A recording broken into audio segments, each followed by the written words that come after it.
यह कहना है कि हमारी कोशिश है महिलाओं का सशक्तिकरण। विपक्ष कह रहा है कि परिसीमन से सशक्तिकरण नहीं होने वाला। संसद भवन में चल रही दो अहम बैठकें। इस बीच खबर यह है, वोटिंग से पहले संसद में दो अहम बैठकें चल रही हैं और पीएम मोदी केंद्रीय मंत्री किरेन रिजिजू से चर्चा कर रहे हैं, अमित शाह से बैठक कर रहे हैं, पीयूष गोयल और अश्विनी वैष्णव। तो देखिए, बड़ी जानकारी है, ये सबसे बड़ी खबर है आज की यही कि एक तरफ जहां पूरी कोशिश की जा रही है कि महिलाओं के सशक्तिकरण की ओर उठाए गए कदम आखिरकार वो सशक्तिकरण महिलाओं को प्रदान करें, लेकिन विपक्ष की अपनी अपनी आपत्तियां हैं। और इस बीच खबर है कि बैठक चल रही है संसद भवन में। पीएम मोदी बैठक कर रहे हैं, अमित शाह से बैठक कर रहे हैं, पीयूष गोयल और अश्विनी वैष्णव। ये बड़ी जानकारी है, संसद भवन में अहम बैठकें चल रही हैं, अहम बैठकें चल रही हैं संसद भवन के अंदर और ये पूरी कोशिश की जा रही है कि ये जो प्रयास, जो कदम उठाया गया है, ये सफल हो। इस बीच महिलाओं का उत्साह आपने देखा। महिलाओं का कहना है कि राजनीति में उनको मौका मिलेगा तो देश के लिए वो बहुत कुछ करना चाहती हैं। इस बीच 3 बिलों पर लोकसभा में चर्चा। संविधान का 131वां संशोधन विधेयक 2026, जिसमें लोकसभा सीटें 850 करने का प्रस्ताव है, जिसमें राज्यों से 815 और केंद्र शासित प्रदेश से 35 सीटें हो सकती हैं। परिसीमन संशोधन विधेयक 2026, जिसमें जनसंख्या की परिभाषा में बदलाव किया जाएगा ताकि 2011 की जनगणना को आधार बनाया जा सके।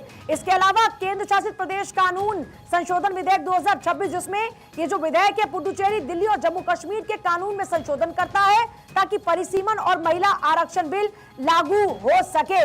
प्रधानमंत्री मोदी ने चर्चा के दौरान में कहा कि ये मौका है विपक्ष के पास भी, ये मौका है कि महिलाओं के सशक्तिकरण में भागीदारी निभाई जाए। ये अब वक्त नहीं जब इंतजार कराया जाए। सर्वेश पाठक मेरे साथ है, पॉलिटिकल एनालिस्ट इस वक्त में। सर्वेश पाठक जी, बात आपको कहां तक बढ़ती हुई नजर आ रही है, क्योंकि विपक्ष का अपना ऐतराज लगातार बना हुआ है। राहुल गांधी से लेकर तमाम विपक्षी नेताओं की ओर से कहा जा रहा है कि वो वोटिंग के फेवर में नहीं है।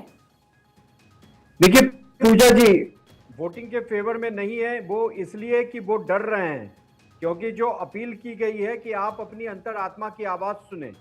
कम से कम क्या पता विपक्षी दल के महिलाएं वोट कर दे इस बिल के फेवर में, ये भी हो सकता है।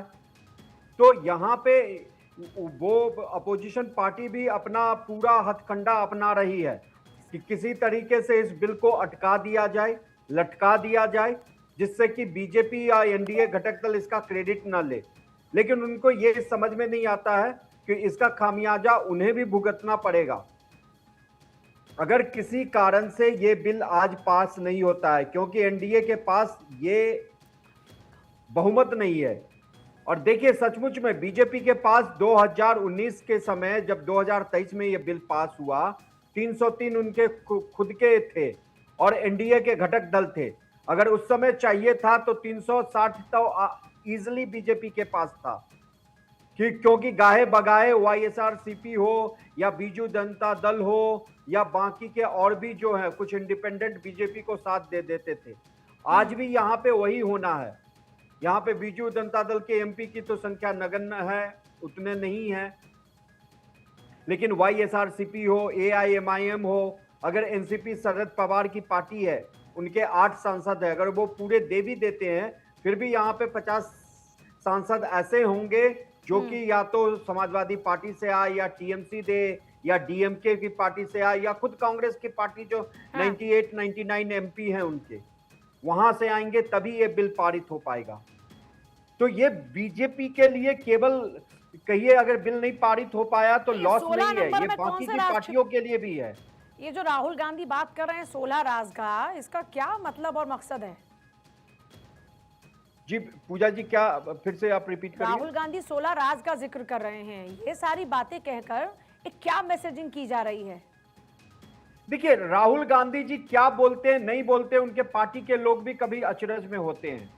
यहाँ पे राहुल गांधी प्रियंका गांधी जी को कल देखिए किस तरीके से हंस के कह रही थी अमित शाह जी पे कि आप चाणक्य, अगर वो चाणक्य जिंदा होते तो वो होते। यानी कि उनको भी पता है कि बीजेपी ये बिल लेके आई है तो पूरे तरीके से सेटिंग करके आई है, नहीं तो सरकार को इस चुनाव 5 राज्यों में चुनाव 1 राज्यों में ऑलरेडी हो चुका है, ये बिल लाने की क्या जरूरत थी।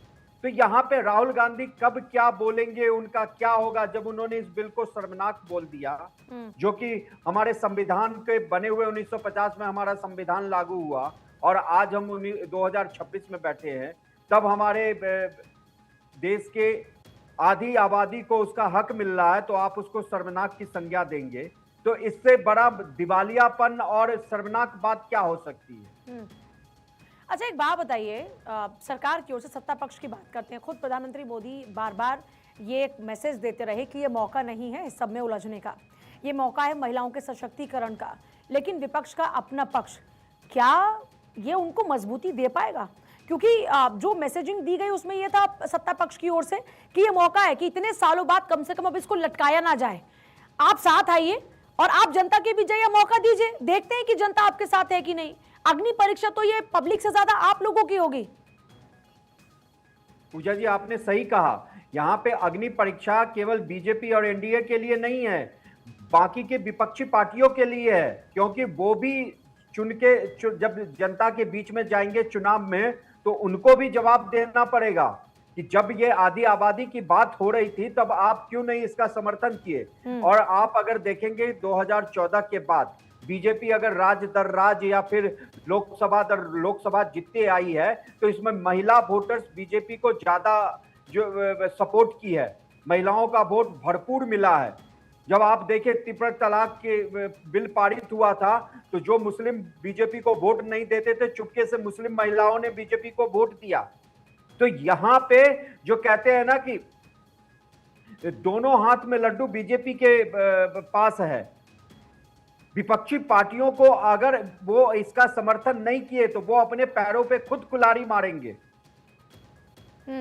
जाहिर तौर पर अपने पैरों पर खुद कुल्हाड़ी मारेंगे, लेकिन आप क्या कोई चुनौती मानकर चल रहे हैं सत्ता पक्ष के सामने? क्या आपको लगता है कि कोई यहाँ पर रोड़ा आने वाला है? क्योंकि हम देख रहे हैं बैठक लगातार चल रही है और इस बैठक के बाद में क्योंकि खुद गृह मंत्री अमित शाह आएंगे सामने और वो जवाब देने वाले हैं। देखिए, रोड़ा तो है, इसमें कोई दो राय नहीं है कि सरकार के पास बहुमत नहीं है। 293 है, मान लीजिए एआईएमआईएम वाईएसआरसीपी के साथ हैं, वो अगर आ भी जाते हैं 300 बन गया, बाकी के 60 कहां से आएंगे? तो वो जो समीकरण है गोटी, या तो कोई पार्टी बड़ी पार्टी वॉकआउट कर जाए, जैसे टीएमसी हो या फिर अखिलेश यादव की पार्टी हो, तो ये आपने कल देखा होगा कि माननीय प्रधानमंत्री जी ने हंसते हुए भी बोला था और अखिलेश यादव जी और डिंपल यादव जी हंस रही थी कि अखिलेश जी कभी कभी हमारी मदद भी कर देते हैं। तो यहाँ पे रोड़ा अटकाने की तो भरपूर कोशिश हो रही है, वो भी अपना दिखा रहे हैं कि अगर विपक्षी पार्टी विरोध नहीं करेगी तो फिर काहे का विपक्षी पार्टी। लेकिन हर चीज में विरोध नहीं होना चाहिए। आप संविधान बने हुए इतने दिन ये हो कैसी गए। बात हुई कि हम इसके विरोध में नहीं हैं, हम महिलाओं के सशक्तिकरण के फेवर में हैं,